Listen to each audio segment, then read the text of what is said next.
Yeah, well, it's about 2 o'clock in the morning now.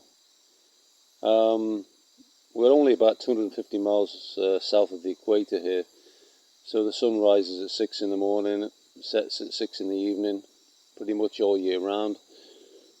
And I've got no electricity here, so I've got to get myself sort of bathed and in my mosquito net by 6 in the evening.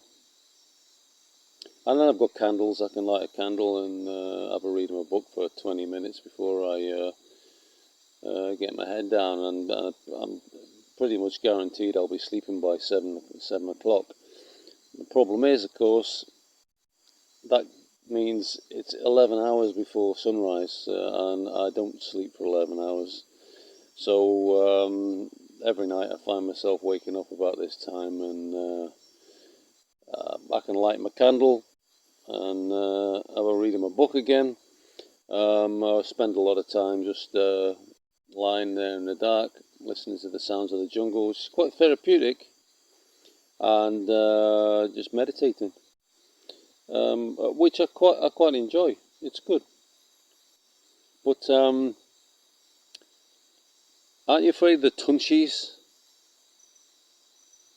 You see, that's what the local people ask me, and they're a bit freaked out that I sleep in the jungle alone at night.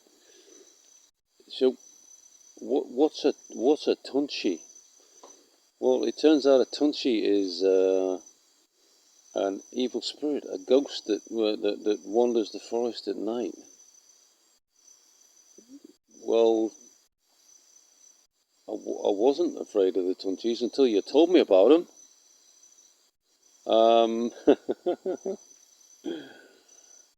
They even know what sound they make, you see. It's like, right. And there are some freaky sounds at night sometimes. There's one particular bird. It's a big black bird, and they squawk at one another with this freaky sound. If I hadn't seen them squawking to one another during the day, that would have freaked me out. But yeah, I end up telling them that the tunshies are afraid of the gringos because we're not from the Amazon. They don't know what the hell to do with us. so no, I'm not really afraid of the tunshies. Yeah, something I forgot to mention last night, actually, is something very important. The mosquito net has to be tucked in at all sides, because if not, tarantulas can get their way inside, and snakes. I know one guy that did come to his bed. He was sleeping in the forest. He came to his bed one evening, and did find a snake in his bed. So yeah, you got to be careful with that. There are large cats, wild cats in this part of the Amazon as well. There are tigers, there are panthers, and pumas. And the mosquito net's not going to help you against those. However, I'm assured that there are no large cats actually on this island, and let's hope not. Oi, oi. So what do you think then? Hey? What do you think of the show so far? Huh? This is I'm in the town at the moment. This is my goddaughter Susan. Okay. She's laughing like a little girl because, well, for two reasons. Firstly, it's because she's a little girl, and secondly, because she doesn't understand a word of English. Yeah. And when I say godfather and goddaughter, I didn't attend a christening or anything like that. That's not really my bag, the church thing. I attended her birth. I was at her birth, and I cut the cord.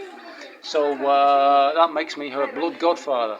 The word for godfather and a goddaughter in English doesn't have the word God in Spanish. Doesn't have the word God in it. So yeah, that's how I became her godfather. ¿Y cuántos años tienes? 9. 9? 9. So she's 9. She's 9 years old now, so that was 9 years ago. It's hard to believe it was that long ago.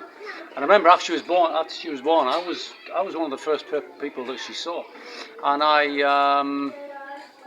held her in my arms, and she looked at me like I was a freak. and she was less than an hour old, and it's like she'd sussed out that I was kind of from a different race, and she kept looking away and then looking back at me as if to say, what the hell is that? So yeah, a long time ago that, long time ago. So say bye. Bye. Bye. Bye.